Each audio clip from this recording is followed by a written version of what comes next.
since this is the three of your first project with Sony, Sony's Crackle, what is the success? What is the secret of the success of Sony Crackle, and why do you think it's been such a major success? It's at the forefront of what it's doing. Yeah, I think it was the first drama that they did, and it's we all feel that. I think it's the future of television is streaming and on these online platforms. I mean, I can't remember the last time I rushed home to watch a show as it was broadcast. It's just people don't do that anymore. And the great thing is you can watch, if you want to sit there and watch 10 hours at once, you can, or you can spread it out, according to your own schedule. And I think that's how people like to watch television these days. It's exciting. It's exciting having that freedom with it. Yeah. It seems to me like growing up that people watch television in the living room, and nowadays they watch it in bed. And that's where you binge watch. Is that good? Is that good or bad? Hey, I like it.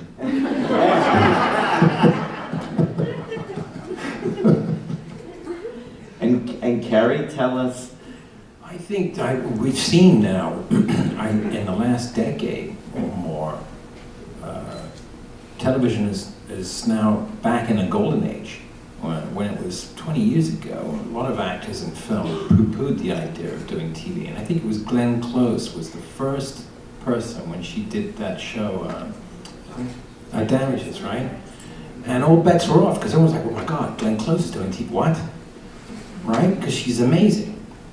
And she was so obviously brilliant in it, because she just is. And after that, that was it. All the great writers suddenly went, well, wait a minute, there's good TV on now, wait a minute, there's a chance to really do shows and develop the characters and develop the stories we want to do in a way that has not been done for a long, long time. And the quality of it, like then suddenly along comes Mad Men, and all bets are off. You've got these fantastically well-produced shows with the well-written, well-thought out, nuanced characters, production value that, I mean, insane production value. Sometimes more expensive than some movies that we're watching.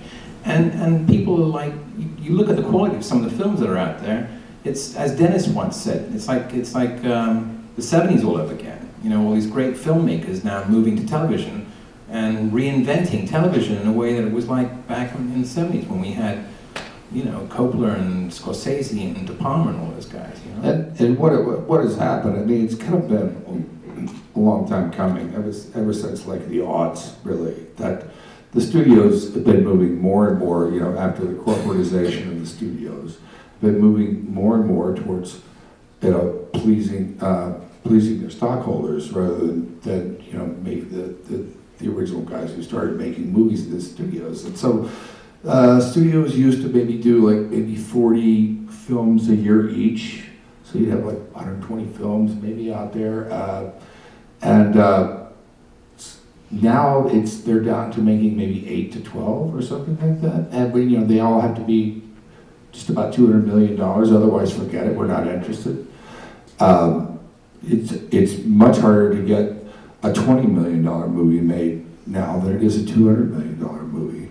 And those being the independent films that the studios used to make, and then in the 90s they started becoming more of a market on their own. You had like Sundance, and these festivals that would promote them, and then and especially since 2008, when the crash happened, it's been harder to make independent film, and it has moved. It's found a new home, really, I think, in television, in streaming. Yes, it moved. You play it out over maybe, hopefully, 50 hours, 5 seasons. But taking it a step further for the three of you, most others, the bodies are lying all around us of trying to dab their toe or their foot into digital. No one's been able to figure out digital.